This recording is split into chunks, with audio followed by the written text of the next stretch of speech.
Oke ya. Mungkin cas soalnya. Tidak apa-apa. Ini contohnya dulu Bapak Ibu. Mereka akan memperagakan 228 kali. Kemudian Bapak Ibu setelah mantap Bapak Ibu akan menirukan geraknya. Chicken dance bisa? Bisa. Nggak bisa? Loh, Bu, sini Bu. Bu, sini Bu. Perlu digandeng orang, ayo. Orang mukrim loh Bu, ayo. Ayo, monggo. Ah, siap. Bu, Ibu di sini Bu. Oh, wes toh Bu. Ayo, 1, 2, 3, ayo.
ada kertas seperti ini di bawah meja Bapak, di bawah bangku Bapak Ibu.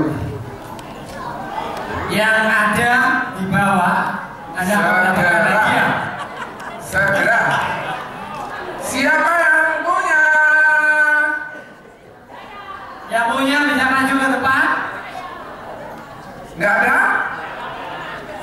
Ayo di bawah sendiri, digoreng meja nih. Mungkin di kursi yang kosong juga boleh diperiksa. Kursinya digereng. Ayo, bukan di bawah situ Bu, ngadapnya maling. Hadiahnya menarik, Bapak Ibu ya. Pak, siapa yang dapat? Kita hitung sampai 10. 10, 9, 8, 7. Diperiksa dengan seksama, pasti ada. 6. Di bawahnya nggak ada. Wes rasih dulu ya. Ono mau ngasih nempel aku. Ya ini sudah ada satu. Oh Pak Istino sudah ya. Ayo. Yang kedua siapa? Sana Pak, dari Mojokerto sana Pak. Ayo yang kedua. Bu, monggo. Yo, dos studi. Ayo Bu. Sini ya. Ada berapa Pak Joni? Foto sama saya Bu. Kurang 1. Kurang 1. Sekali lagi tempat duduk menentukan prestasi. Ayo sing tengah niki monggo digoleki. Dicek di bangku yang kosong-kosong itu loh. Merah silakan. Ayo yang Di pakai bangku tanda. yang kosong-kosong. Segera di bawahnya. Di Ayo, bawahnya, katanya di bawah. pantang menyerah. Ayo. Karena hadiahnya, wah, ternyata Mario yang dapat. Luar biasa ya. Tepuk tangan dong untuk mereka yang berjuang ini ya. Mendapatkan hadiahnya harus berjuang Kita kita. tolong Bu Lili boleh serah terima ya Bu. Ini Bu. Fotografer. Oh bayarannya ini saya memang. Ayo Ibu dulu ya. Oke, selamat. Tepuk tangan dong. Nah, Pak Istino. Tepuk tangan dong. Ayo. Dari Mojokerto ini ya. Pas ini ya, satu Surabaya, Mojokerto, Iya. Sidoarjo ya. Pak Istino belum dulu. Bukan direkayasa ini ya. Ya. Lihat depan Pak, lihat depan. Ya. Nah, tunggu Bu, misalnya jangan keluar dulu, jangan keluar. Pak, Bapak punya agent yang terbaik di antara ini yang hadir itu siapa Pak? Namanya? Itu Marufah, Mbak Iva. Iva, maju. Soalnya ini bukan untuk leader untuk agent. Pak, Bapak kan punya apa yang diundang yang terbaik siapa Pak? Satu orang. Ya. Iya. Lia. Ya, silakan Pak. Bapak kasihkan ke Ibu ini foto lagi. Memorinya Pak Kanut kuat kok. Ayo. Ini fotografer ini. Tunggu ya Bu. Lihat depan Bu. Tunggu. Pak Istino, Ibu geser sebentar. Loh, ini kan Ibu ini.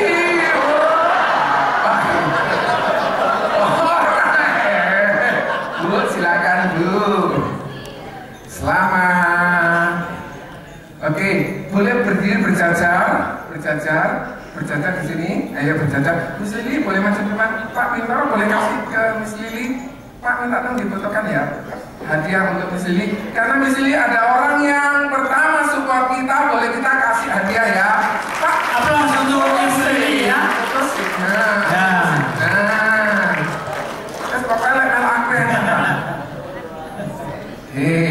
foto bareng Pak. Pak, ayo Pak Bintoro. Ya, belok Pak, belok. Salah nih, aku kan ngiming-ngiming jadi MC. Terima kasih Pak. Oke, beri aplaus ya. Iya, hadiah lagi. Masih Pak. Siapa mau hadiah lagi terakhir? Sungguh. Siapa yang sudah produksi di atas 100? Di atas 100. Pak, maju Pak. Siapa yang sudah produksi sampai Januari Februari 100. Belum ada, hanya satu orang ini Pak Joni. Luar biasa ya, beliau Joni ya. 100 berapa? 101. Oh, aku 133 Pak, hadiahnya kayak aku aja Pak. Nggak apa-apa Pak Bin, ayo Pak Bin, kasih Pak Bin. Pak Bin, tanda foto lagi Pak. Mestinya saya loh yang dapat karena saya 133. Nah, enak gak dia prudensial? Bilang ke dirimu sendiri, hai saudaraku, hidup di prudensial sangat nyaman. Sangat nyaman. Ya betul. Ya, ayo Pak. Oke, kita akan lanjut ke sesi berikutnya, tapi sebelumnya kita pastikan dulu ya, apakah Anda duduk di grup yang benar ya. Grupnya Pak Ando, lari kanan. Grupnya Pak Ando. Suaranya mana? Oke Pak. Pak Gunawan lampunya yang murung itu Pak. Ibu Ida. Oke. Grupnya Pak Antoni. Oh, luar biasa. Grupnya Pak Sunyoto Yuwono. Wow. Grupnya Bapak Lim Harim. Siapa ini? Mojokerto. Grupnya Mojokerto. Grup Elizabeth Julia Sari. Oke, terus yang belum disebut? ada yang belum disebut. Ada? Sudah semua? Gimana sih data? Saya sudah dapat dengan Pak. Ya, oke, sudah. Aman. Aman. Lanjut Pak, setelah ini acara apa Pak? Sekarang sesi Bapak Anu. Ya. Oke Bapak Ibu, ini ada acara yang penting. Bapak Ibu diharap untuk boleh mendengarkan. Handphone Bapak Ibu tolong celupkan ke air semua Bapak Ibu. Terus kemudian rendam sama air garam. Tidak boleh menyala, tidak boleh konsentrasi Bapak Ibu terganggu. Oke? Setuju? Setuju. Angkat handphonenya, taruh di tas, diinjek-injek. Nah ya, nggak boleh ya, nggak boleh pakai handphone ya. Setuju? Kita panggilkan Bapak Kanho. Kita kasih applause yang luar biasa buat Pak Joni dan Pak Yohanes. Oke, semangat lagi teman-teman. Apa kabar? Yes. Oke ya. Saya harap setelah makan siang tambah energi, tambah semangat. Setuju? Setuju. Nah, kita akan masuk ke sesi yang penting, yaitu agenda utama di acara hari ini, yaitu kita melakukan goal setting. Nah, teman-teman, saya mau ajak Anda hari ini untuk melakukan goal, menetapkan goal Anda supaya Anda bisa lebih jos, gitu ya, lebih optimal di bisnis Anda di tahun ini. Setuju, teman-teman? Setuju. Ready? Siap untuk level up? Siap, ya. Nah, di tengah-tengah Pak, langsung Pak. Dan set goal. Nah, teman-teman, banyak orang yang bingung membedakan antara dreams dengan goal. Bingung mereka, ya, mereka bingung. Dreams, goal, mereka bingung. Kayaknya sama, apa betul sama atau beda? Nah, kita akan melihat teman-teman. Oke? Nah, teman-teman, kalau kita bicara goal setting, ya, kalau kita bicara goal setting, selalu urutan yang benar adalah seperti ini. Kita baca sama-sama. Yang pertama apa? Dream big. Apa dream big itu? Bermimpi besar. Kemudian setelah itu apa? Set goal. Menetapkan tujuan, baru kebetulan apa? Kemudian take action, ya, mengambil tindakan, action. Nah, teman-teman, dari sini kita udah, dari urutan ini tentunya kita sudah bisa menentukan, oh ternyata beda ya antara dream dan goals. Memang beda. Dreams itu apa? Dreams itu adalah apa yang Anda inginkan, cita-cita Anda, ya, impian Anda. Misalkan Anda ingin punya rumah, ingin punya mobil, ingin bisa menyekolahkan anak sampai lulus S1, S2, S3, itu dreams. Jalan-jalan ke luar negeri, naik haji, ya umroh, ke Yerusalem, itu adalah dreams. Ya, membahagiakan orang tua itu adalah dreams. Ya, dan dreams ini yang akan melatar belakangi Anda untuk menetapkan sebuah tujuan. Artinya apa? Kalau ada orang setting goal, misalkan dia begini, Pak, saya itu kepengen startup, saya itu kepengen bisa promosi, tapi dia nggak punya dreams, maka nggak ada gunanya. Ya. Jadi kalau goals tanpa dream itu gak ada gunanya. Karena apa? Karena dreams itu yang melatar belakangi sebuah goals. Oke, dreams itu yang melatar belakangi lahirnya sebuah goals. Jadi kadang-kadang saya kalau ada orang udah bolak-balik goal setting, ya, tapi gagal terus, nggak pernah mencapai goalnya. Jangan-jangan yang harus pertama kali dicek apakah goalnya ini dilatar belakangi dengan impian yang kuat, gitu dulu. Ya. Saya pernah ya ketemu agent, wah kalau goal setting ngeri teman-teman. Oke, mereka saking semangatnya waktu ngomong goal setting, saya kepengen UN, ya, saya pengen startup, nggak cuma gitu, sampai jerit-jerit teman-teman, naik aja, saya pokoknya pengen UN, sampai saya ngeri sendiri. Ini antara semangat kesurupan beda tipis. Tapi nggak lama kemudian udah nggak ada orangnya, hilang, ya. Padahal sampai segitunya histeris ya, teriak-teriak. Nah kenapa? Karena mereka bisa jadi nggak punya dreams, cuma kepengen aja. Oh, startup itu keren ya, luar negeri, boleh deh startup. Nah, jadi kalau goal tanpa dream itu nggak kuat. Nah, kita harus mulai dengan dreams dulu. Oke, nah makanya pertanyaan pertama adalah yang harus Anda jawab.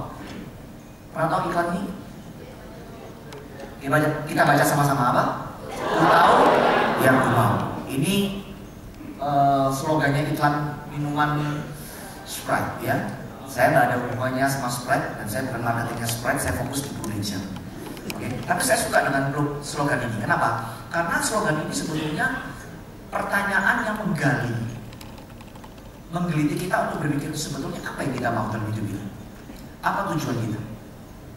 Nah, kalau kita nggak punya dream yang kuat, kita nggak punya dream yang katakanlah dream yang sejati, impian yang sejati, maka kita akan gagal. Kita tidak akan memperjuangkannya dengan sungguh-sungguh. Nah sekarang pertanyaannya, Pak, dream yang sejati itu apa? Dream yang sungguh-sungguh itu apa? Nah ini ada sebuah cerita, ya. Ini ada sebuah cerita. Ada kisah, ada seorang pemuda, dia ingin berkonsultasi kepada seorang filsuf, seorang Pak Tua yang bijaksana. Oke, ketika dia ketemu si Pak Tua ini, dia tanya begini sama Pak Tua, Pak Tua, saya mau bertanya sama Pak Tua. Konon kata orang Bapak ini bisa menjawab semua pertanyaan yang ada di dunia ini karena Bapak adalah orang yang paling bijaksana. Apa pertanyaannya? Apa yang mau kamu tahu? Apa pertanyaanmu? Tanya si Pak Tua ini kepada si pemuda tadi. Kemudian si pemuda ini mau tanya, Pak, saya ingin tahu sebetulnya yang disebut dengan impian yang sejati itu apa sih Pak? Saya pengen tahu karena saya bingung untuk mengerti arti kata impian sejati. Si Pak Tua ini diam aja, teman. Dia nggak jawab, malah dia ngajak si pemuda ini, ayo ikut saya. Dan dia ajak jalan-jalan, si pemuda ini ajak jalan menuju pantai. Kemudian dia ngajak pemuda ini, ayo kita jalan menuju ke tengah laut. Wah, dia bingung si pemuda ini, ngapain dia ke tengah laut? Jadi mereka berdua jebur ke dalam air, gitu ya. Sampai ada tengah, udah ada dalam, kira-kira sepinggang begitu. Tiba-tiba si Pak Tua ini ngomong sama si pemuda, coba kamu jalan di depan saya. Si pemuda ini jalan di depan, tiba-tiba dari belakang si Pak Tua ini mendorong si pemuda ini dan pegang lehernya kuat-kuat dicelupin. Sampai si pemuda ini kaget dan meronta. Kenapa? Karena dia nggak bisa nafas dalam air, kan? Dia meronta sekuat tenaga dan akhirnya dengan segala kemampuan akhirnya dia bisa lepas dari cengkraman si Pak Tua ini. Kemudian si pemuda ini marah-marah. Dia ngomong, Pak Tua, apa yang kamu lakukan? Kamu mau membunuh saya? Saya sampai kehabisan nafas di dalam air. Saya bisa mati, tahu nggak? Nah, kemudian si Pak Tua ini tanya sama pemuda ini, saya tahu kamu hampir mati. Dan pertanyaan saya adalah, ketika kamu di dalam air itu, kira-kira hal apa yang paling kamu inginkan? Kemudian si pemuda ini jawab, saya ingin bisa bernafas. Saya paling inginkan waktu saya dalam air adalah udara. Kemudian Pak Tuanya tanya lagi, kalau misalkan waktu kamu tadi di dalam air, saya tawarin, gimana kalau saya kasih uang aja, nggak usah kasih udara. Gimana kalau saya kasih emas? Gimana kalau saya kasih batu permata? Tapi saya nggak kasih udara yang kamu inginkan tadi. Dan si pemuda ini jawab apa? Nggak mau. Satu-satu hal yang ingin saya dapatkan di dalam air itu apa? Udara. Tidak ada hal yang lain. Ditukarkan apapun di dunia ini, saya nggak mau. Saya cuma kepengen apa? Udara. Nah, kemudian si Pak Tuan ngomong, ya itulah impian sejati. Impian sejati adalah hal yang paling kamu inginkan. Seperti ketika kamu di dalam air, kamu tidak menginginkan hal lain kecuali menginginkan apa? Udara. Nah teman-teman, Anda paham maksud dari cerita ini? Makna dari cerita ini adalah salah satu hal yang paling kita inginkan, yang nggak boleh enggak, harus terwujud, harus kita raih. Kita berjuang segenap tenaga untuk meronta untuk mendapatkannya. Itulah disebut dengan impian sejati. Nah, ketika saya baca kisah ini teman-teman, saya ingat dengan diri saya dulu. Ya, saya ingat dulu saya waktu awal-awal saya bekerja sebagai seorang karyawan, saya juga punya namanya impian sejati. Ya, saya pernah cerita di beberapa acara. Waktu saya baca bukunya Robert Kiyosaki, saya punya impian, saya kepingin financial freedom. Saya ingin menikmati namanya kebebasan finansial. Dan saya tahu untuk mencapai kebebasan finansial, satu-satunya cara adalah saya harus jadi seorang pengusaha. Nah, tapi teman-teman, ketika saya memutuskan saya mau jadi pengusaha, saya mau memiliki impian financial freedom. Yang terjadi apa? Yang terjadi adalah justru penawaran-penawaran banyak yang datang. Saya pernah ditawarin, ya. Saya masih ingat itu salah satu penawaran yang paling menggiurkan. Saya ditawarin dikerja di sebuah perusahaan minyak. Saya backgroundnya insinyur, ya. Ada perusahaan dari Amerika, perusahaan minyak itu. Saya sudah interview terakhir dan saya ditawar gaji pakai mata uang dolar. Kalau dikurskan waktu itu 13 juta per bulan, ya. Dan itu sangat menggiurkan. Tapi sekali lagi, waktu itu saya punya impian yang kuat. Saya punya satu hal yang saya inginkan. Gak bisa ditukar dengan yang lain. Gak bisa ditukar dengan gaji yang kelihatannya menggiurkan. Ya, saya memutuskan apa? Saya memutuskan saya tolak penawaran itu. Saya tolak. Saya nggak ambil peluang itu. Ya, banyak teman-teman saya mengolok-olok saya, kamu gila. Itu pekerjaannya diidam-idamkan banyak orang. Kenapa kamu tolak? Dari sekian ratus pelamar hanya 4 orang yang diterima, kamu salah satunya. Kenapa kamu tolak? Saya tolak kamu. Saya nggak ambil peluang itu. Saya nggak ambil penawaran itu. Karena apa? Saya punya satu impian yang tidak bisa ditukar dengan yang lain. Yaitu saya kepingin financial freedom dan saya harus jadi pengusaha. Dan saya bersyukur saya ambil keputusan itu. Karena saya ambil keputusan itu, hari ini saya berada di tengah-tengah Anda. Oke? Jadi jangan pernah Anda tukar impian Anda dengan hal yang lain. Kalau hari ini Anda punya impian yang kuat, pegang erat-erat dan fokus capailah itu. Ya, itu impian sejati. Nah, hari ini saya nggak bahas terlalu banyak tentang impian, tapi saya mendorong Anda berkali. Saya yakin setiap dari kita pasti punya impian, pasti punya impian. Ya, pasti ada sesuatu yang begitu membakar hati Anda untuk ingin Anda raih. Hanya saja karena kondisi, karena situasi, seringkali orang itu pesimis, takut untuk bermimpi, takut untuk punya cita-cita yang tinggi. Melihat, waduh Pak, penghasilan saya pas-pasan, kondisi keluarga saya seperti ini, latar belakang pendidikan saya seperti ini, latar belakang pergaulan saya seperti ini, kayaknya saya nggak mungkin bisa mencapai impian saya. Lupakan itu. Lalu hari ini saya mengajak Anda, ayo beranilah untuk bermimpi besar. Ya, milikilah impian ini. Nah, sampai sebesar apa? Sebesar sampai orang lain itu menertawakan Anda. Ya, waktu saya mengatakan sama teman-teman saya mengatakan sama keluarga saya, sama family saya ngomong, saya kepengen jadi pengusaha, saya kepengen financial freedom. Mereka nggak percaya. Mereka nggak, saya ngomong saya kepengen dapat passive income. Mereka ketawa teman. Ya, banyak orang ngolok-ngolok, kamu ini dibohongin sama buku, kamu ini korban baca buku. Gak ada di dunia ini namanya passive income. Gak ada di dunia ini yang namanya financial freedom. Oke, mereka ketawa, mereka nggak percaya. Oke, dan sorry to say, hari ini yang mereka menertawakan saya harus mengatakan kepada mereka salah. Oke, karena namanya passive income itu ada di bisnis ini, yang namanya financial freedom itu ada di bisnis ini. Oke? Dan saya bersyukur sama Tuhan saya diizinkan menikmatinya. Nah, bagaimana kan? Ayo teman-teman, milikilah impian yang besar dan jangan pernah menyerah untuk memperjuangkannya. Nah, langkah berikutnya setelah Anda punya satu impian Anda terserah, masing-masing orang beda. Kita mulai berpikir, tentunya kita sebagai manusia kita berpikir, Pak, bagaimana caranya untuk mewujudkan impian itu bersama? Saya juga begitu. Waktu saya memutuskan, oh saya mau jadi pengusaha, saya mau dapat passive income, saya mulai berpikir, kira-kira usaha apa yang bisa saya jalankan? Action plan-nya apa? Dan saya mulai berpikir, apa yang bisa saya lakukan? Saya mulai berdagang, ya, saya mencoba jualan dari pernah jual mainan, saya pernah jualan namanya aksesoris kulit, ya seperti sabuk, tas, itu pernah saya pegang itu. Saya pernah bergabung di MLM dan sebagainya. Nah, artinya apa? Ketika saya memilih pekerjaan-pekerjaan, saya mencari peluang-peluang bisnis itu seperti saya mencari kendaraan apa yang bisa mengantar saya mencapai impian saya. Nah, sama teman-teman. Di bisnis, ketika Anda memiliki impian, Anda juga harus memikirkan kendaraan apa yang mau Anda pakai untuk mewujudkan impian Anda.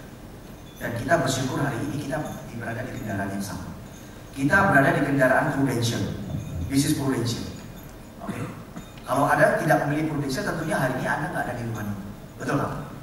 Ya. Nah, kita sudah memilih Prudential sebagai kendaraan untuk mewujudkan impian Anda. Oke Pak, saya memiliki bisnis Prudential dan saya mau pakai bisnis Prudential ini untuk bisa membeli rumah saya. Saya mau memakai bisnis Prudential ini sebagai kendaraan saya untuk bisa membawa keluarga saya jalan-jalan ke luar negeri. Saya mau pakai bisnis Prudential untuk membuat saya dengan keluarga saya bisa umroh. Saya memakai bisnis Prudential ini untuk bisa menyekolahkan anak saya sampai S1, S2, S3. Saya pakai bisnis Prudential ini untuk bisa melunasi hutang-hutang saya. Oke? Nah, Anda mulai menentukan kendaraan. Nah, setelah Anda menentukan kendaraannya, setelah Anda menetapkan Prudential sebagai kendaraan Anda, baru kita mikir, Pak, kira-kira berapa angka, berapa kira-kira income yang harus saya capai untuk saya bisa mewujudkan impian saya. Nah, itu kita sudah bicara mengenai apa? Goal. Ya, kita sudah bicara mengenai goal. Teman-teman. Jadi goal itu adalah target yang harus Anda capai dalam Anda mencapai impian Anda, supaya Anda bisa mencapai impian Anda. Ya, jadi goal dengan dream sudah beda. Dreams itu cita-cita, cita-cita Anda. Goals Anda adalah berapa angka, berapa target di bisnis Prudential ini yang ingin Anda capai supaya Anda bisa mencapai mewujudkan impian Anda. Apa maksud saya? Ya, itu goals. Jadi beda. Jadi kalau selama Anda masih belum menentukan kendaraannya apa, selama orang masih belum mendapatkan pekerjaan apa untuk bisa mewujudkan impiannya, maka dia nggak bisa setting goal. Setting goal hanya bisa dilakukan kalau kita sudah menemukan kendaraannya. Oke? Tapi sebaliknya, kendaraannya sudah ada, tapi nggak punya dreams, maka kendaraan ini nggak akan kemana-mana. Paham saya? Jadi kedua hal ini erat hubungannya. Dreams itu adalah tujuannya, Prudential adalah kendaraannya, dan Anda menentukan goalnya bagaimana untuk mencapai tujuan Anda, dreams Anda. Nah, bagaimana Pak cara untuk merubah, menerjemahkan goal Anda, dream Anda tadi menjadi goal? Nah, yang pertama tentu Anda harus spesifik dulu, teman-teman. Artinya apa? Anda harus bisa sespesifik mungkin, sedetail mungkin menggambarkan dream Anda seperti apa. Misalkan Anda ngomong, Pak, saya itu kepengen beli mobil. Ya, tadi di samping ngomong saya kepengen mobil Pajero. Nah, pertanyaannya kalau kepengen mobil ada dua, Anda mau beli cash atau Anda mau nyicil. Kalau Anda memutuskan mau nyicil, berapa cicilan per bulannya? Kemudian Anda juga harus tahu DP-nya berapa untuk mobil tipe yang Anda inginkan. Nah, sekali lagi, tipe mobilnya juga harus detail. Saya mau mobil katakanlah Kijang Innova bidang inovatif apa, warna apa, mau bensin atau yang solar, harus detail. Saya kepengen umroh yang bagaimana, paketnya banyak, yang detail, spesifik. Nah, karena apa? Supaya Anda tahu, ya. Kemudian measurable itu artinya apa? Diukur. Nah, memang tidak semua impian itu bisa dirupiahkan, tapi sebisa mungkin kalau bisa dirupiahkan itu jauh lebih baik. Tadi sudah saya singgung, ya kan? DP-nya berapa? Nah, dirupiahkan, ya kan? Pak, saya mau melunasi hutang saya. Saya sudah bertahun-tahun hidup dalam hutang. Capek Pak bayar hutang. Oke, berapa hutang kamu? Pak, saya kepengen sekolahkan anak saya di universitas XYZ. Berapa uang pangkalnya? Berapa biaya per semesternya? Anda cari tahu, ya. Impian Anda ini harus spesifik dan harus terukur. Berapa rupiahnya? Supaya apa? Supaya Anda bisa tahu seberapa besar goal yang harus Anda capai. Betul? Kalau Anda cuma ngomong saya kepengen punya mobil, nggak jelas mobilnya mau jenis apa dan nggak tahu harganya berapa, maka Anda juga kesulitan untuk menetapkan goalnya berapa yang harus Anda capai di bisnis prudential ini. Jadi semua terukur dengan baik. Ya, nah, dan tentunya yang terakhir adalah setelah tahu jenis goal impian Anda apa, nilai rupiahnya berapa, kapan mobil tadi itu mau serah terima dengan Anda. Artinya kapan Anda mau beli. Kalau Anda mau saya kepingin umroh, kapan umrohnya, supaya Anda tahu goal yang Anda capai itu berapa dan kapan mau dicapai goal itu. Karena kalau Anda tidak menetapkan deadline-nya kapan, maka Anda kan tidak serius dalam mengejar goal Anda. Caranya begitu, ya. Jadi Anda harus berpikir, mencari tahu berapa nilai impian Anda dan kapan mau mencapai. Saya teringat waktu saya kepingin beli rumah, ya.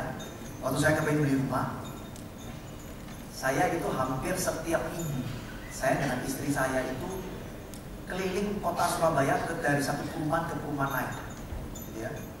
Saya survei, di daerah Wiyung, Royal Resident, harga rumahnya tipe ini, saya minta brosur.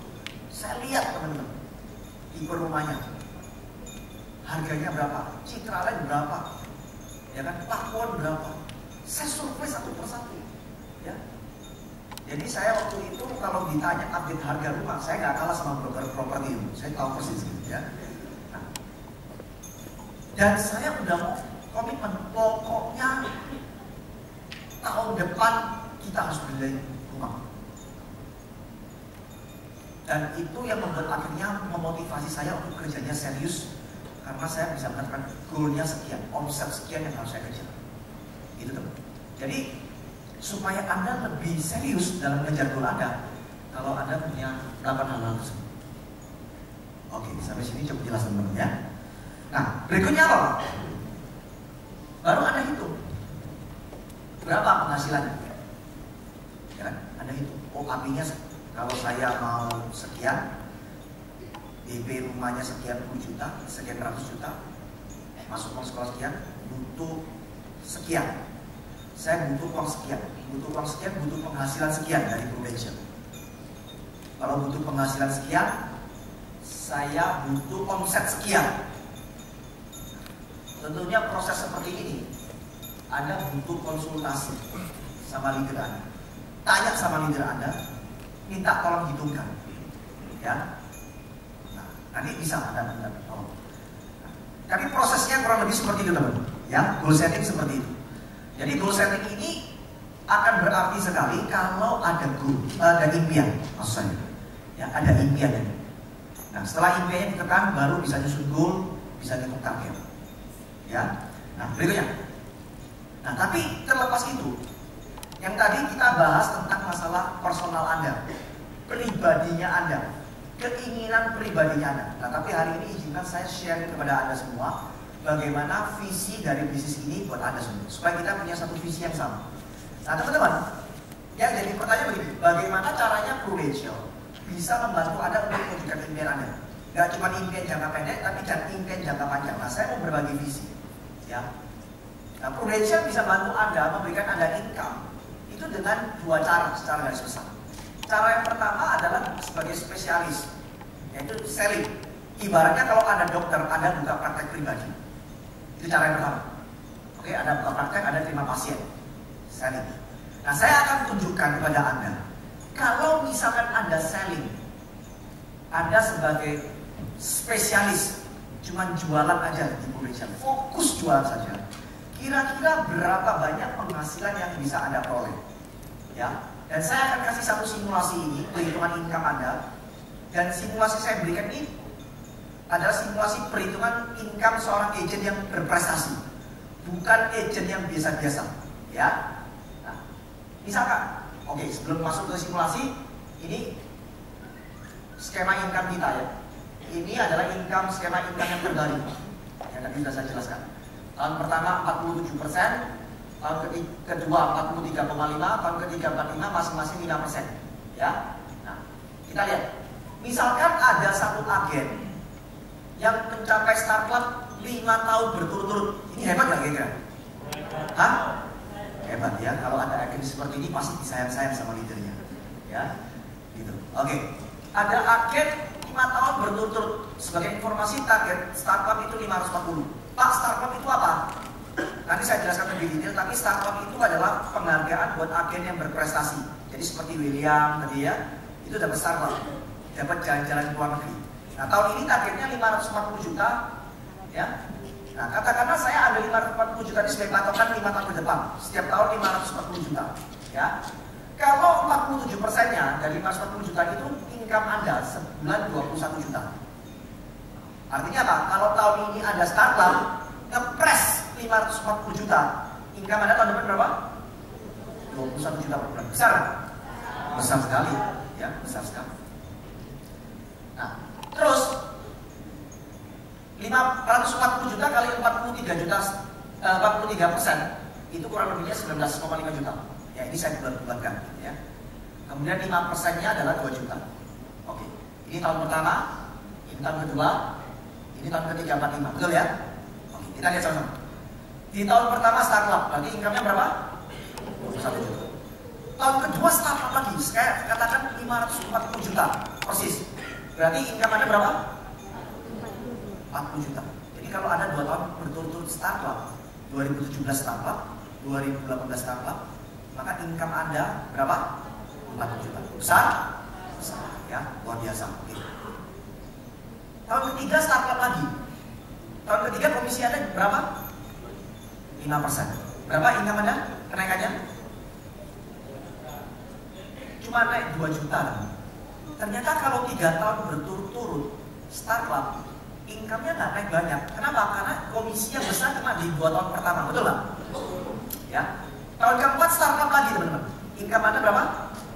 44. Kita lihat ya, kalau mulai tahun ketiga, ini kenaikannya mulai pelan. Ya. Tahun kelima startup lagi berapa? 46. Tahun ke-6 startup lagi. Income-nya berapa? Tetap 46. Kenapa kok tetap 46? Kira-kira kenapa kok tetap 46 nggak naik? Kenapa? Karena komisi sudah habis. Komisi berapa tahun? 5 tahun. Jadi kalau ada agen 5 tahun, misalkan 5 tahun berturut-turut startup dalam omset yang sama terus, ya komisinya akan besar seperti itu. Kalau omsetnya sama, kalau omsetnya lebih ya lebih, tapi kalau omsetnya kurang ya berkurang. Betul ya? 5 tahun berturut-turut startup, agent luar biasa, income 46,5 juta. Nah, kita lihat simulasi yang kedua. 5 tahun berturut-turut double startup. Double startup ini dapat 2 tiket jalan-jalan ke luar negeri. Gimana? Kalau Anda double 840 kalikan 47%, income Anda 33. Di tahun keduanya kalikan 43,5%, income-nya 30. 5%-nya berarti 3,5. Oke, tahun pertama double startup 33. Beda ya? Tahun kedua double startup lagi 63,5. Tahun ketiga double lagi. Nah, mulai kenaikannya cuma berapa? 3,5. Ini dengan asumsi tidak ada lab, semua bayar premi lancar. Ya. Tahun keempat double startup lagi. Naik lagi jadi berapa? 70,5. Tahun kelima double startup lagi 73,5. 6 tahun berapa? 73,5. Artinya apa? 5 tahun berturut-turut double startup, income 73 juta, 840 juta. Ini agent luar biasa, luar biasa. Ya, kalau yang tadi disayang, kalau ini dielus-elus teman-teman sama kita. Ya, eman-eman. Oke. Bagaimana kalau agentnya PCC? Ya, Presiden Kabinet Club. Ya, kalau tahun lalu istilahnya Titanium Startup seperti di Santi tadi. Ya. PCC 1 miliar jualannya teman. Kalau ada jual 1 miliar kalikan 47%, itu income ada rata-rata 39 juta. Kemudian tahun keduanya 36 juta. 5%-nya 4 juta. Oke, kita lihat simulasinya. Ya, tahun pertama 39 juta. Tahun kedua PCC lagi, luar biasa ya, 1 miliar, tahun depannya 1 miliar lagi. 75 juta income Anda. Kemudian tahun ketiga 79 juta. Tahun keempat 83 juta. Tahun kelima 87 juta. Dan tahun keenam tetap 87 juta. Dengan asumsi apa? 5 tahun berturut-turut apa? PCC. Ini agent lebih luar biasa lagi. Ada yang komitmen seperti ini? Ada. Ada yang mau? Nanti kalau 5 tahun berturut-turut nanti saya berikan patung prasasti. Ya, luar biasa ya. Ini luar biasa. 5 tahun berturut-turut PCC. Di Indonesia ada sih, ada beberapa yang kayak gini. Ya. Salah satunya teman saya, ini akan saya panggil sebagai pembicara di bulan Maret. Ya. Tapi yang kayak gini nggak banyak, betul nggak? 5 tahun berturut-turut PCC. 1 miliar, 1 miliar, 1 miliar, 1 miliar, 1 miliar. Gak banyak. Jawa Timur pun segelintir orang yang bisa 5 tahun berturut-turut. Ya, ini orang pasti luar biasa. Ya, semoga nanti Isanti sama Santoso bisa kayak gini ya 5 tahun berturut-turut. Ya.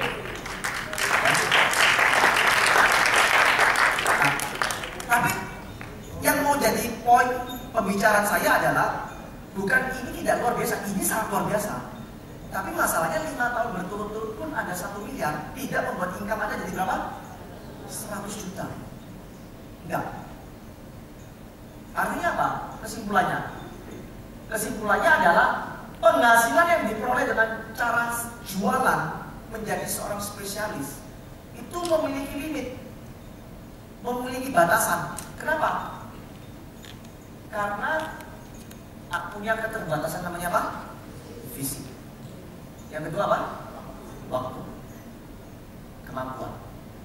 Ya, sehingga untuk mendapatkan penghasilan 100 juta relatif sulit, bukan tidak bisa. Bisa. Saya punya beberapa teman yang dari sharing bisa 100 juta juga. Itu luar biasa. Tapi nggak banyak. Nggak banyak. Ya, Anda mau jualan terus sampai income 100 juta di Indonesia bisa, tapi nggak banyak. Kalau nggak banyak artinya apa? Ini cara relatif susah. Bisa, tapi nggak banyak. Nah, kenapa? Ya karena keterbatasan fisik. Anda harus jualan terus, keliling terus. Anda kalau nggak kerja, Anda nggak dapat income, betul? Punya keterbatasan waktu, keterbatasan tempat. Kalau Anda berada di sini, ya kerja Anda di sini. Kalau Anda pindah tempat, ya di tempat yang Anda tinggal tidak ada lagi penghasilan. Ini sharing. Apakah salah dengan ini? Ini tidak salah. Ini pilihan hidup. Ibaratnya kalau dokter mau praktek seumur hidup, dia terserah. Seperti itu. Nah, tapi hari ini saya mengajak Anda untuk melihat cara kedua untuk mendapat penghasilan innovation. Yaitu apa? Bisnis. Yaitu dengan membangun apa? Jaringan, networking. Nah, bisnis. Cara kedua adalah dalam bisnis. Ibaratnya kalau tadi dokter buka praktek pribadi, kali ini dokternya buka rumah sakit, mendirikan rumah sakit dokternya. Ya, dokternya nggak buka dokter pribadi lagi, nggak buka praktek pribadi, tapi dia buka rumah sakit dan dia meng-hire dokter-dokter untuk bekerja dengan dirinya. Ibaratnya seperti ini. Tangkap idenya ya. Nah, di sini sama. Anda sebagai agent nggak lagi jualan sendiri, tapi Anda ngajak teman-teman Anda untuk bergabung di bisnis ini untuk membangun networking, membangun jaringan. Oke? Nah, kalau saya membangun jaringan, jangan diasumsikan sebagai MLM. Enggak, teman-teman. Karena jaringan itu tidak perlu bicara MLM. MLM itu hanya salah satu bentuk jaringan. Ya. Dan Robert Kiyosaki, ya, bukunya di salah satu bukunya ngomong gini, orang-orang terkaya di dunia, orang-orang milioner di dunia, mereka itu bekerja keras untuk membangun apa? Jaringan. Hari ini kalau Anda beli produk, katakanlah Indomie, mie instan Indomie itu tuh dijual dengan cara apa?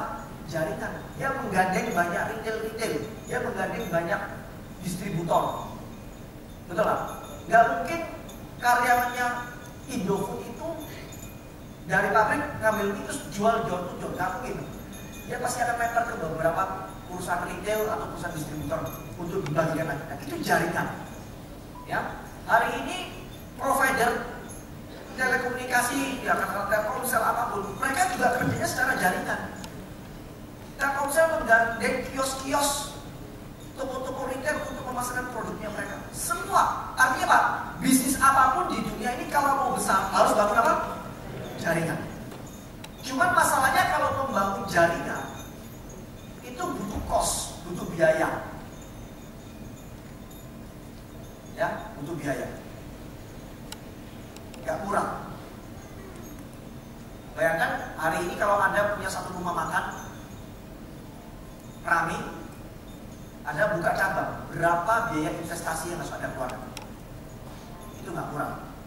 Ya. Kelebihan kita adalah di sini kita juga bisa membangun jaringan dengan cara yang murah.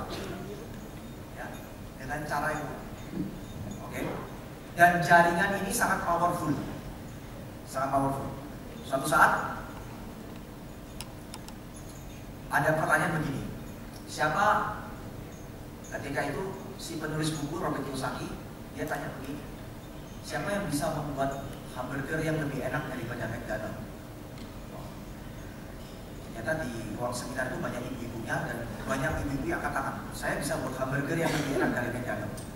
Banyak, hampir semua ibu-ibu yang jago masak semua bisa angkat tangan dan mereka ngomong, saya kalau buat hamburger pasti lebih enak dari McDonald's. Tapi pertanyaan keduanya adalah siapa yang bisa jual hamburger lebih banyak daripada McDonald's? Gak ada yang angkat tangan.